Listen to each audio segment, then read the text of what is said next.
المسابقة بسيطة بسيطة جدا. سأذكر آية من القرآن. اللي يعرف تكملتها يقولها ويتقدم خطوة بس. أي بصوت عالي يقولها بس ويتقدم خطوة. اللي ما يعرف لا خطوة واحدة بس. تكملتها إلى النهاية. أي تكملتها إلى النهاية خطوة واحدة. اللي ما يعرف أي بصوت مرتفع يتقدم. طيب اللي ما يعرف يسكت في مكانه لا يتحرك. واضحة؟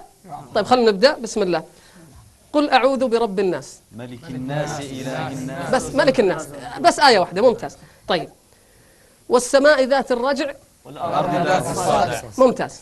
طيب الآن بدون ما تقول الآية علشان زميلك ما يستفيد منها، بينك وبين نفسك وإحنا مرجع هذه المسابقة إلى الثقة، إلى الأمانة والثقة. طيب كلا بل تحبون العاجلة.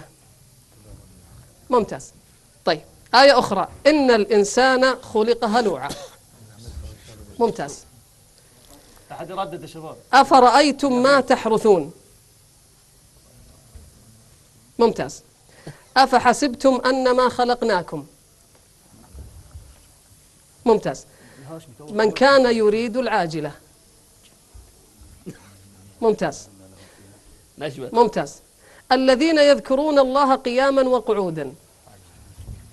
طيب ممتاز ممتاز ما شاء الله تبارك الله. طيب لاحظ الآن هذا التباين يا كرام، ناس قدام ناس وراء، هذه من الموازين الحقيقية في تقييمنا في الحياة. هذه موازين حقيقية.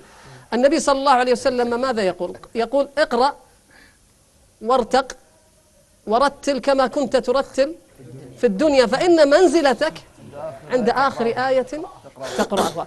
من المؤشرات الحقيقية في تقييمنا لأنفسنا علاقتك مع القرآن حفظا وتلاوة. حفظا وتلاوة. هذا التقدم الآن اللي تشوفونه هو من يجعل الناس يقدمونك في الحياة الدنيا وفي الآخرة. فالقرآن في الدنيا ينفع وفي الآخرة يشفع ويرفع.